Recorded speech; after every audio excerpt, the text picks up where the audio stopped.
Bonjour à tous, dans cette vidéo on va voir la vraie différence entre nous, les joueurs amateurs et les joueurs du top niveau. Et c'est Capablanca qui va nous le montrer dans cette partie-ci, en ayant été chercher les ressources jusqu'au bout, même dans une position qui était plutôt désavantageuse. Il a commencé par cavalier F6 pour contrôler le centre, cavalier F3, D5 et C4 qui attaque le centre des noirs. Capablanca a joué E6 avec l'idée sur la prise au moins, il aurait toujours un pion central. Mais le problème de ce coup E6, c'est qu'il va bloquer pour toujours ce fou de case blanche. Ça va être le problème de Capablanca pendant toute la partie. Les blancs ont fait cavalier C3, fou E7. Maintenant, les noirs préfèrent plutôt jouer avec C6 ou fou B4. Mais à l'époque, tout le monde jouait fou E7, c'est le gambit dame décliné classique. Les blancs ont joué fou G5. Fou F4 serait un peu moins forçant parce qu'après petit roc E3, les noirs ont directement l'occasion de faire C5 parce que ce fou là n'a pas le rôle de défendre le cavalier. Et après simplement B6 et fou B7 pour mettre ce fou sur la grande diagonale où il serait très fort. Ok, donc fou G5 a été joué. Petit roc, E3, cavalier B7 pour faire le coup C5, tour C1, et ici, Capablanca a choisi C6. Avec l'idée d'après pouvoir prendre en C4 et de continuer avec B5 en gagnant un temps, ce pion en B5 serait protégé. Si jamais il prenait en C4 comme il a fait tout de suite dans la partie, eh ben, il y aurait juste fou prend en C4 et l'aine blanc n'aurait pas perdu de temps à se développer. Dans la partie, il a plutôt choisi C6, attendu que le fou bouge, et seulement à ce moment-là, prendre en C4. Comme ça, les blancs ont dû prendre 2 tours pour mettre le fou en C4. Ok. Ici, Capablanca a sûrement regardé à B5 tout de suite pour aller mettre son fou sur la grande diagonale. Mais ici, c'est un peu trop tôt, ça ne marche pas tout de suite. Il y aurait eu fou D3. A6, c'est forcé, hein, parce que s'il fait C5 tout de suite, le problème, c'est que le pion ne serait pas défendu. Donc A6. Et ici, comment on fait pour empêcher la poussée C5? Le meilleur coup, ça serait cavalier E4, qui défend avec 2 pièces la case C5. Si on fait cavalier prend E4, fou prend E7, il y aurait eu sans doute dame prend E7, et fou prend, et ici, c'est même les noirs qui ont des problèmes à défendre ce pion en C6. Donc B5 tout de suite, c'était un peu trop tôt. Il a préféré jouer le coup cavalier D5 pour ensuite remettre son cavalier en F6. Et surtout mettre aussi une pression sur le fou de case noire. Là, il veut l'échanger. Les blancs ont choisi le coup H4. Dans la théorie, les gens jouent plutôt fou prend E7, dame prend E7, petit roc. Et après, cavalier prend C3, tour prend C3, E5. On arrive à régler le problème du fou de case blanc des noirs. Ouais. Ok. Donc on retourne dans la partie. Janowski, avec les blancs, il a plutôt choisi H4 pour défendre son fou, avec l'idée qu'on puisse pas vraiment prendre ce fou en G5 parce qu'il y aurait H prend et ça ouvrirait la colonne H sur notre roi.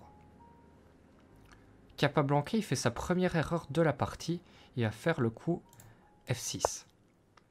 F6, c'est une erreur parce que ça affaiblit beaucoup trop les cases blanches autour de son roi. Il fait fou F4 et Capablanca qui prend le fou, sans doute ce qu'il s'était dit, avec une structure de pion un peu bizarre, il croyait sans doute qu'il avait l'avantage.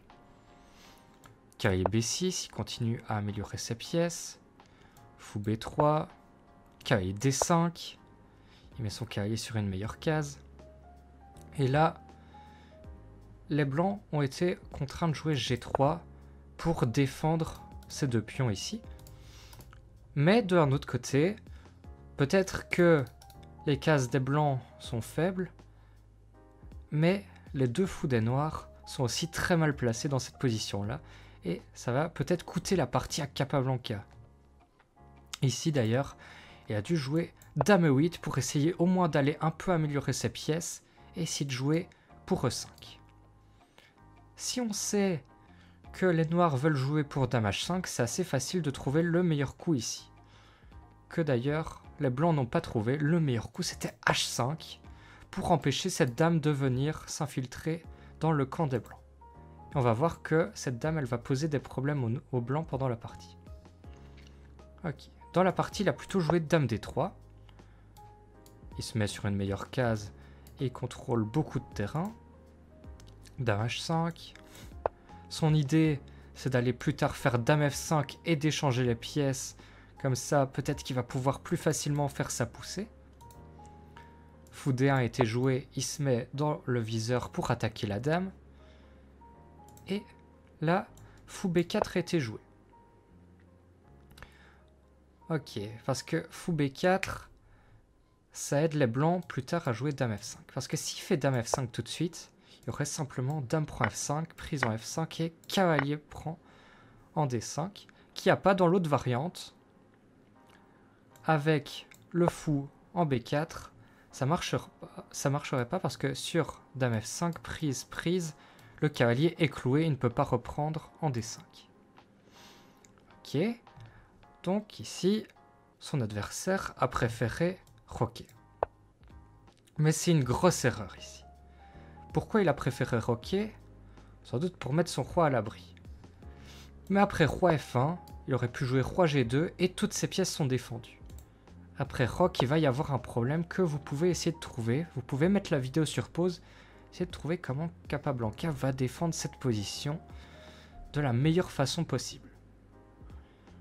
Ici, il a commencé par fou prend c3, c'était même pas obligé. Au moment, il supprime une pièce. Et après, il a trouvé le super coup. Cavalier prend f4, coup brillant.